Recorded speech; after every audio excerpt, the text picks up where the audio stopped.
रूसी राष्ट्रपति Vladimir Putin इस साल के अंत में भारत आने वाले हैं।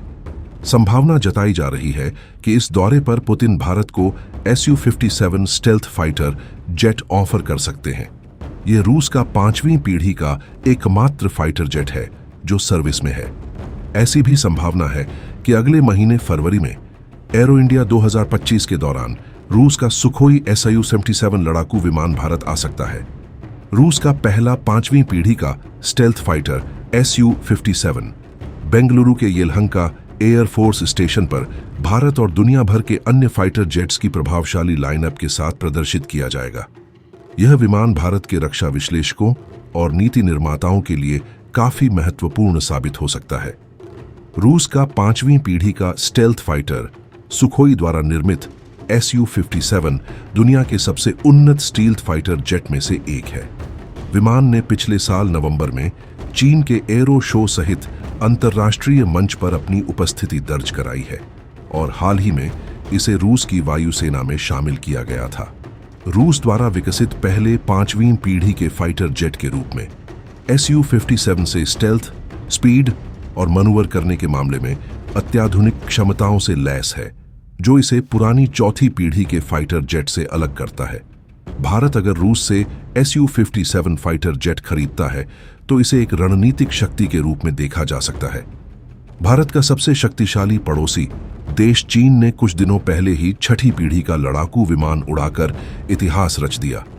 वह वर्तमान में 5वीं पीढ़ी के विमान J-20 की 300 से अधिक यूनिट का संचालन कर रहा है।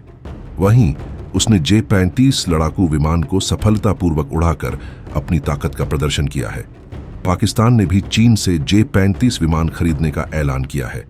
ऐसे में भारत को 5वीं पीढ़ी के लड़ाकू विमान की सख्त जरूरत है। पुतिन की यात्रा और भारत को संभावित पेशकश रूसी राष्ट्रपति व्लादिमीर पुतिन की भारत की प्रत्याशित यात्रा का समय भारत को रूस के साथ अपने रक्षा संबंधों को मजबूत करने का एक अनूठा अवसर प्रदान कर सकता है। अटकलें लगाई जा रही हैं कि अपनी यात्रा के दौरान पुतिन भारत को एक बड़े रक्षा सहयोग सौदे के हिस्से के रूप में Su-57 की पेशकश कर सकते हैं। इससे भी महत्वपूर्ण बात यह है कि दोनों देश भारत की प्रमुख मेक इन इंडिया पहल के तहत Su-57 के सह निर्माण की संभावना तलाश सकते हैं। भारत रक्षा क्षेत्र में रूस का लंबे समय से साझेदार रहा है। दोनों देश 2 दशकों से अधिक समय से Su-30 लड़ाकू विमानों के उत्पादन पर सहयोग कर रहे हैं। भारतीय वायुसेना प्रमुख air chief marshal AP Singh ने भारतीय वायुसेना में तेजी से घटते लड़ाकू विमानों की संख्या पर चिंता जताई थी। उन्होंने 21वें सुब्रतो मुखर्जी सेमिनार में तेजस लड़ाकू विमानों की डिलीवरी में हो रही देरी पर चिंता जताई। AP सिंह ने कहा कि हमें अपने उत्तरी और पश्चिमी पड़ोसियों की चिंता है। उन्होंने यह भी कहा कि तेजस को हमने 2016 में शामिल करना शुरू किया था, लेकिन आज हम 2024 में है और भारतीय वायुसेना के पास पहले ऑर्डर किए गए 40 विमान भी नहीं हैं। उन्होंने कहा कि हमें उत्पादन क्षमता को बढ़ाना चाहिए।